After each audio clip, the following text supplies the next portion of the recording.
Muy buenas noches. Cantabria desde la Solana tiene hoy como invitado principal a José Manuel Cabrales. José Manuel Cabrales es catedrático de Lengua y Literatura en el Instituto José María de Pereda, pero además de eso y de haber sido director de ese centro durante muchos años, es un gran crítico literario y un estudioso de la literatura española. Por tanto, estamos ante una persona que, además de conocer muy bien la docencia y el sistema docente español, es un gran conocedor de la lengua española y de nuestra literatura, de los autores clásicos y también de los actuales, puesto que ha ejercido como crítico literario, entre otros medios, de El Diario Montañés en su momento. Buenas noches, José Manuel. Buenas noches a todos, bueno, especialmente a ti.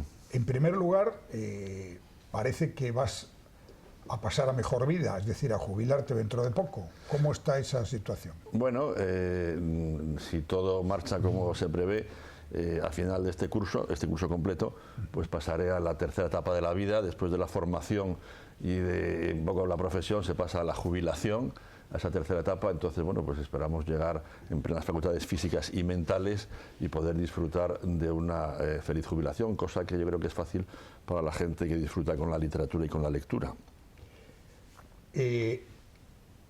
Tienes un conocimiento realmente singular y profundo, no solamente de la educación en España, sobre todo en esta etapa en la que tú has sido director del instituto y profesor muchos años, de lo que podíamos llamar, hablando en lenguaje antiguo, el bachillerato. Y la pregunta es, ¿cómo ves tú la evolución de la educación en España, en Cantabria concretamente, durante estos últimos años, y cuáles crees tú que son los puntos más débiles del sistema educativo? Bueno, yo llevo en activo desde el año 1978, o sea, ya casi son 41 años, y la verdad es que en líneas generales lo que se puede afirmar es que la educación en España y en Cantabria ha evolucionado muy positivamente. Yo, hacia el año 82, era director del Instituto de Cabezón de la Sal. Entonces había 12 institutos de bachillerato, 12 directores, nos reuníamos de vez en cuando con el director provincial. Ahora hay centros de bachillerato en torno al medio centenar, es decir, que la educación ha aumentado cuantitativamente, en el sentido de que, bueno, pues todo alumno, aun en el pueblo más alejado, tiene un instituto a menos de 30 minutos. Los institutos están muy bien dotados, las bibliotecas escolares funcionan muy bien. Últimamente incluso a los alumnos se les proporciona libro de texto, es decir, que todas esas cosas que vemos en la televisión ahora, de que la cesta de la vuelta al cole, lo que cuestan los libros, 350 euros cada padre y cada madre, eso, al menos en Cantabria, prácticamente no existe. Hay que eliminar los libros de texto, que son prácticamente gratuitos. Es decir, que el estudiante tiene a su disposición, bueno, pues unos medios infinitos o prácticamente pues enormes para poder desarrollar su vocación. Otra cosa es la motivación del propio alumnado. Yo lo que noto es que, bueno, pues hace esos 30, 40 años había unos pocos alumnos verdaderamente brillantísimos, cuya capacidad de lectura, por lo que yo he podido conocer, y sobre todo sus ganas de destacar, eran enormes. Ahora el nivel medio es bueno, pero se echa de menos esa especie de, bueno, pues de pundonor, de afición a la lectura, del alumno que le decías que tenía que leer una novela de Baroja y se leía 3. Eso creo que se ha perdido tanto en la universidad como en los institutos. Y sobre todo, bueno, pues yo creo que está el ámbito de las nuevas tecnologías, en concreto los móviles o celulares, como dicen nuestros hermanos hispanoamericanos, que hacen pues que el tiempo que antes se dedicaba a la reflexión, al estudio, al tener delante pues el cuaderno o el libro de texto, pues ahora se dedique pues al chat, a la comunicación o a desviarse en otras vías cibernéticas. Bueno, has planteado muy bien, en mi opinión, el panorama. Es decir, ahora hay muchos más jóvenes en el sistema educativo que había antes, por tanto, parece lógico que el promedio baje, pero al mismo tiempo abarca a muchas más personas y, por tanto, la sociedad da un paso adelante y avanza. Pero el tema de la lectura yo creo que sigue preocupando. ¿En qué sentido? parece que con los nuevos sistemas, las pantallas, los móviles, las tabletas, etcétera, los jóvenes, los estudiantes, leen mucho menos. ¿Cómo crees tú que se puede atajar ese problema, o realmente no es necesario atajarlo y cada etapa de la historia tiene sus propios soportes y su propia manera de entender el mundo? Bueno, lo que está claro es que el que no quiere leer es porque no le gusta y porque prefiere pues pasear o dedicarse a la agricultura, porque por un lado la facilidad de acceso al libro por parte de las bibliotecas públicas y privadas desde luego es enorme. Yo suelo ir bastante a la Biblioteca Pública del Estado de Cantabria, la que está en la antigua Tabacalera, y verdaderamente estoy fascinado de la cantidad de novedades, de la facilidad con la que se proveen de libros y sobre todo a veces se ven, o bastantes veces se ven o veo a madres y padres jóvenes, bueno, pues con niños a los que muestran, llevan, encargan libros. Otra cuestión es que verdaderamente, bueno, pues a los alumnos o a los jóvenes les interesa o les apetezca dedicar esas 2, 3, 5, 12 horas en soledad y en comunicación directa con el libro, para un poco abstraerse y meterse en el mundo que propone el escritor. Ese es el mayor riesgo que yo veo, porque desde luego, por lo que hace a la educación secundaria obligatoria, te puedo asegurar, en primer lugar, que hay gran cantidad de autores que se dedican exclusivamente a escribir libros para jóvenes, libros que en algunos casos pues son un poco simplones o planos o volcados a lo políticamente correcto. Esa es otra cuestión. Es decir, ya pues un niño como el Lazarillo de Tormes o como el Buscón de Quevedo, a lo mejor es un niño repudiado pues porque roba o porque es machista o porque, en fin, mira a las viudas. Eso es otra cuestión.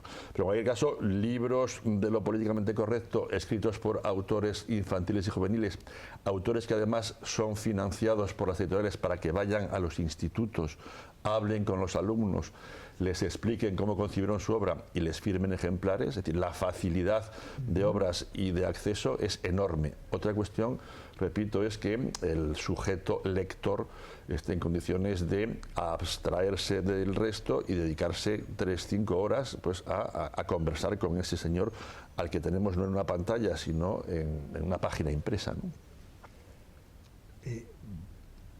Catedrático de literatura, por tanto, dentro del sistema educativo, lo que más y mejor conoces es la enseñanza de la lengua y la literatura española. ¿Cuál es tu opinión sobre el número de horas lectivas que se dedican a esta materia, el planteamiento genérico de la enseñanza tanto del idioma español como de la literatura española en este momento en España? Bueno, la enseñanza en general y sobre todo la enseñanza de la lengua y la literatura en España, evidentemente, ofrece un panorama normal, fantástico, lógico, en determinadas autonomías o comunidades autónomas y un planteamiento absolutamente increíble en otras, en concreto en ciertas comunidades bilingües en las cuales pues prácticamente el tener la lengua española como lengua oficial del Estado o incluso como lengua propia de muchos de sus hablantes pues se considera una especie de vejación. Es decir, bueno, pues que en Cataluña, además el problema no es que en Cataluña ya esté ocurriendo lo que está ocurriendo, es decir, que determinados padres no puedan conseguir que sus hijos les aprendan alguna asignatura en español, sino que esto, que ha creado tantos conflictos en Cataluña, pues se está produciendo al mismo tiempo en Baleares, en Valencia.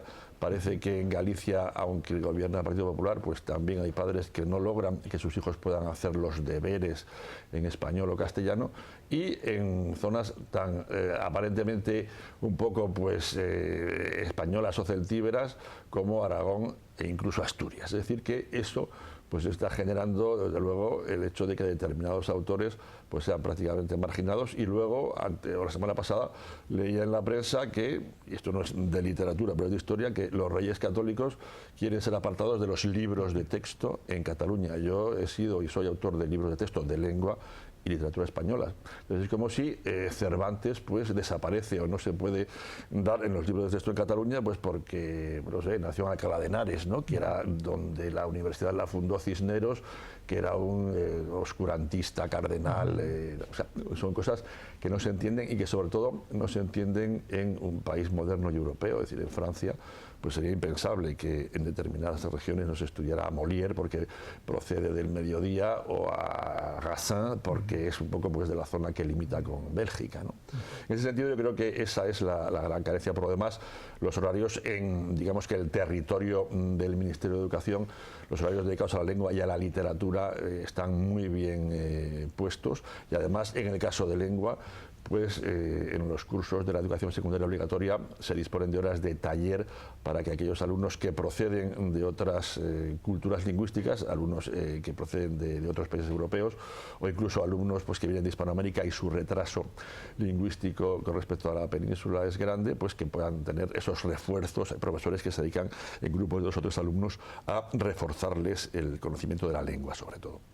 Bueno, has planteado en efecto un tema que está de máxima actualidad, que es esta dispersión de contenidos en función de las diferentes autonomías, que afectan no solamente a la historia y a la literatura, sino a otras muchas materias, como por ejemplo la geografía, porque donde no hay ríos o tienen solo regatos, pues no se estudian los ríos y cosas así. Bien, parece, o hay una cierta sensación en España, y en Cantabria en concreto, de que el sistema autonómico, que estaba bien pensado para descentralizar y que las decisiones de cómo se hace un colegio y en dónde se hace, por ejemplo, se tomen en el lugar que se va a ver afectado por la obra, pero que se ha ido creciendo y ahora parece como que hemos desarticulado completamente las materias a enseñar y los enfoques. ¿Hasta qué punto, y esta es la pregunta, crees tú que es necesario recentralizar algunas materias para que estén un poco más uniformes en todo el territorio nacional y en todo el territorio europeo?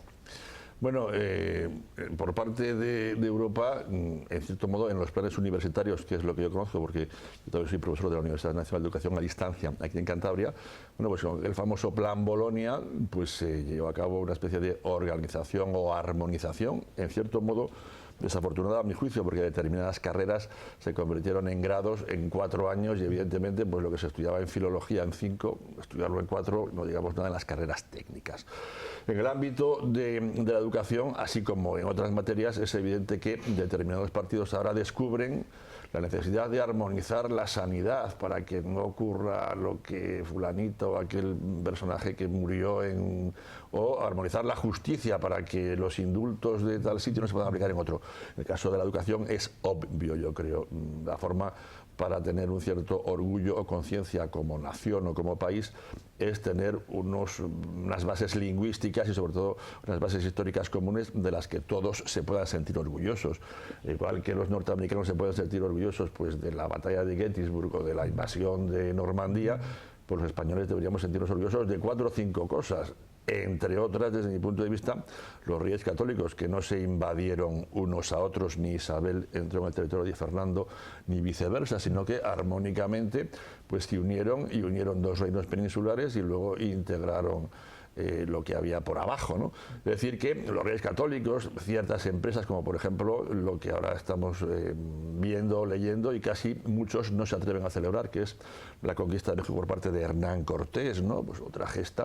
En fin, ciertas cuestiones que todos los alumnos deberían conocer y, por supuesto, pues deberían enorgullecerse de ello. Bueno, pues esto, desde luego, en determinadas comunidades autónomas no se da, y eso que a veces pomposamente se habla como la alta inspección del Estado es lo que debería un poco pues vigilar, ¿no? Es decir, que haya unos conocimientos básicos para que si tú has obtenido el título de bachiller en Badalona o en Tarragona, pues si luego quieres estudiar en la Universidad Autónoma de Madrid, pues tengas unos conocimientos administrados, adquiridos y demostrados para pasarte a esa otra universidad, etcétera. Como se hace, pues si quieres irte a titular a la Universidad de Oxford y has tenido que tener, bueno, pues una formación previa de bachillerato en tu país de origen, ¿no? Bueno, además de esta faceta de docente a la que has dedicado tu vida profesional, también tienes muchísimas publicaciones, ensayos sobre literatura española, literatura clásica, literatura actual como crítico literario. Hay una cierta sensación como que los escritores actuales, los que venden libros ahora, los novelistas, los ensayistas, como que son de peor categoría que los que ya tenemos consagrados, tanto en la historia de la literatura, los clásicos, como de otros más recientes, pues escritores del pasado siglo XX, de la segunda mitad del siglo XX. ¿Cómo ves tú la creación literaria en España en este momento? ¿Está en un momento bajo, alto? Bueno, a mí me gusta, cuando se habla de estos temas, recordar una frase de Lazarillo de Tormes, me parece que es el prólogo, en donde dice el anónimo autor que no hay libro tan malo que no tenga alguna cosa buena. Es decir que, bueno, pues la gran parte de los libros tienen siempre algo positivo y, como decía antes, pues una persona que dedique parte de su tiempo con todas estas posibilidades que tenemos de pasear, de ver 1000 cadenas de televisión, de leer 1000 plataformas, que se dedique a la reflexión o el compartir determinado tiempo con un autor lejano o alejado, pues ya eso es bueno, ¿no? En cuanto a los libros o la calidad de los libros, bueno, pues en cierto modo también todo responde a la oferta y a la demanda. Es decir, un autor escribe para buscar un público, ¿no? Entonces, si ese público mayoritario pues tiene una exigencia menor o sus conocimientos previos no son muy altos, pues evidentemente tiene que bajar un poco en su pistón, en su calidad o en su exigencia. Eso se puede ver, por ejemplo, pues en algunas de las novelas policíacas. Uno de los grandes subgéneros actuales en la literatura es la novela policíaca. Bueno, pues hemos pasado de novelas policíacas de una calidad excepcional como la de Sherlock Holmes, que bueno, pues tú habrás leído o han leído buena parte de los autores, en donde el protagonista pues tenía unas características, una erudición, una mente verdaderamente brillante, una capacidad para deducir, a unas novelas policíacas actuales con muchos autores en donde pues el crimen prácticamente se resuelve a base de consultar el ordenador, traer a un hacker y conseguir que ese hacker se entere de que las conexiones de este delincuente eran con Miami o con las Islas Vírgenes. Es decir, se ha simplificado mucho tanto la resolución del caso como la creación de una personalidad, la del detective, que era grata, inteligente y sugestiva por sí mismo. Yo creo que eso se puede extrapolar a otras modalidades literarias. Ahora se lleva mucho un género policíaco en donde el detective pues se desarrolla su vida en suances, como estas del María Barrio, o en pasajes como las de Ivonne Martín, o he visto últimamente unas novelas que se llaman policíaco culinario, porque las escribe un tal Xavier Gutiérrez, y que se desarrollan entre restaurantes de alto copete en San Sebastián. Novelas muy entretenidas, novelas que merece la pena ser leídas, pero que no tienen el componente de cierta profundidad, de cierta aproximación a un protagonista lúcido e interesante, como tenían pues las de Simenón o las de la novela negra norteamericana, etc. En ese sentido, insisto, hay una mayor facilidad para publicar y una menor exigencia quizá por parte de los lectores, ¿no? Bueno, tú tienes publicados numerosos ensayos, como he dicho antes, sobre diferentes autores españoles, diferentes obras concretas, el Lazarillo, por ejemplo. Pero, y esto quizás sea una curiosidad personal mía, creo que tienes una especial debilidad por Rodrigo de Reinosa, que es un autor poco conocido. Bueno, Rodrigo de Reinosa fue el tema de mi tesina, se llamaba antes, ahora se llama trabajo de fin de carrera. Y bueno, pues fue mi primera publicación. La tesina se defendió ante un tribunal en la Universidad Complutense de Madrid, un tribunal donde había, bueno, pues gente prestigiosa, Manuel Alvar y tal. Entonces luego la traje a Cantabria, justamente cuando saqué la oposición y me vine aquí de catedrático en Potes, y entonces hablando con aquel gran hombre José Luis Casado Soto y con aquel otro gran hombre Leopoldo Rodríguez Alcalde, pues me animaron a publicarla en la Institución Cultural de Cantabria. Entonces se publicó. Y bueno, pues era quizá la primera aproximación académica a este autor, por cierto, autor que tiene bastante originalidad en sus planteamientos dentro del siglo XVI. Luego, esa publicación pues, dio lugar a otros artículos y a otras visiones más monográficas, y luego ya bueno, se ha convertido en un autor ya más conocido. Entonces, a partir de ahí, pues es por lo que buena parte de mi investigación ha ido en esa línea. Pero independientemente de esto o de esta razón personal, hay que decir que el autor aporta bastante a lo que es la poesía, a la poesía del siglo XV, la poesía popular del siglo XV y fundamentalmente XVI, ¿no? Hemos hablado de los estudiantes, de los jóvenes. ¿Qué están leyendo hoy en día los jóvenes? Tú como profesor y como director de instituto, que estás muy cercano a pues, estos chavales de 15, 16, 17 años, 18, 19, ¿qué leen ahora? Bueno, hay que decir que en principio hasta los 13, 14 años hay toda una industria editorial que bueno, pues da lugar a una serie de escritores, muchos de los cuales viven exclusivamente de eso, de escribir libros de literatura infantil y juvenil. Los autores luego hacen lo que se puede llamar, entre comillas, bolos por determinados institutos. En mi instituto ha habido un autor que ha dado una charla y ha firmado ejemplares en Camargo a las 12 de la mañana, llega al instituto a la 1:15 y está hasta las 2:30 explicando cómo ha concebido su novela y bueno, pues firmando ejemplares, luego come, la editorial le pasea y luego por la tarde va a otro centro, ¿no? Venden ejemplares y son novelas entretenidas en donde se plantean pues, los temas juveniles de las relaciones con el padre, la influencia de las nuevas tecnologías, las tentaciones de las drogas, el acoso, el niño que es acosado, etcétera, etcétera. Son novelas que, o libros cortos, nunca pasan de las 115 páginas, y sobre todo dan lugar luego pues a comentar pues los problemas de la juventud, etcétera. A partir del bachillerato ya las lecturas están más dirigidas porque se examinan de autores ya clásicos y entonces pues leen lo que más o menos les piden los programas.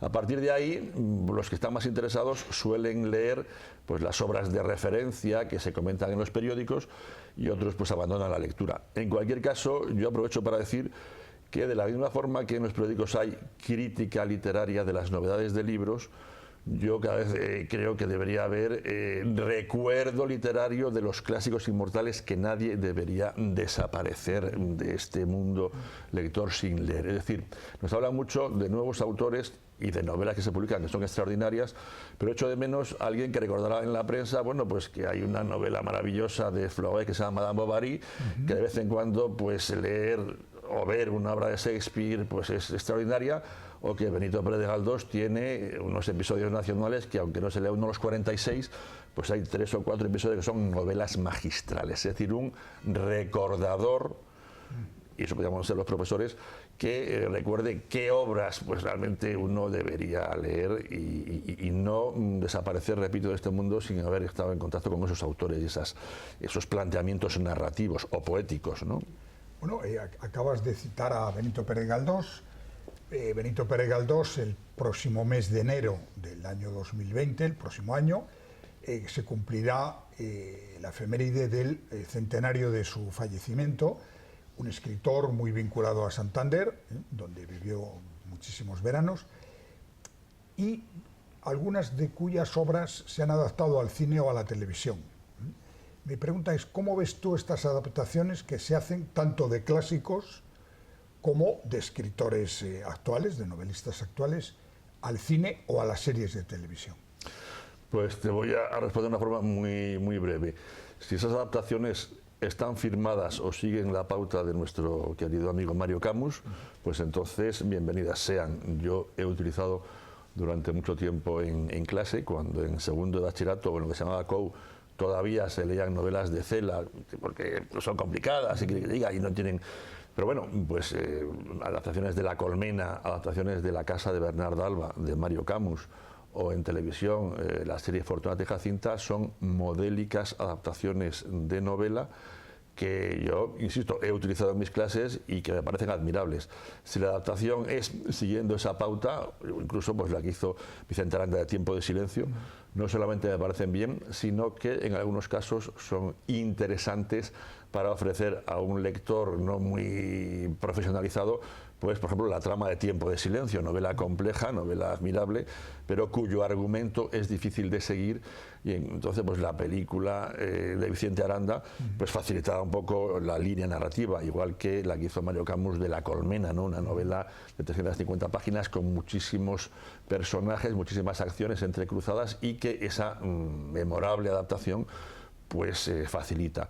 Es decir, que bienvenidas sean las adaptaciones de novelas, siempre y cuando sigan unas pautas de respeto al autor, al mundo del autor y al lenguaje del autor, ¿no? Bueno, y ya hablando concretamente de Pere Galdós,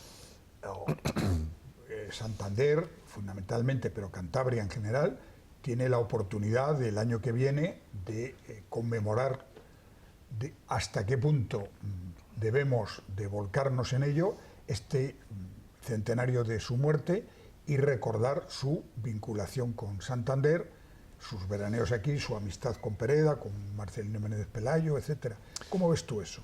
Bueno, yo estoy muy esperanzado porque asistí hace aproximadamente 2 semanas a un acto de presentación de un pequeño libro patrocinado por el Ayuntamiento de Santander y editado por Valnera, en donde bueno, pues se recogen colaboraciones literarias de 6 u 8 autores cántabros o montañeses, en donde se homenajea a la figura de Galdós. En ese acto, aparte de la presentación por parte de Jesús Serrán, la alcaldesa de Santander bueno, pues anunció unos proyectos de homenaje a Galdós que me parecieron muy esperanzadores. En cualquier caso, como bien dices, pues la trayectoria literaria de Galdós no se entiende sin Santander, aunque él es nacido en Gran Canaria, pero sus grandes amores urbanos fueron Madrid y Santander. Aquí pasó buena parte de su vida, escribió buena parte de sus obras, y desde luego tengo la esperanza de que el Ayuntamiento de Santander pues va a dirigir o a coordinar una serie de obras que van a tener un poco pues la facultad de recordar a este extraordinario escritor, aunque la mejor forma de recordarlo desde luego es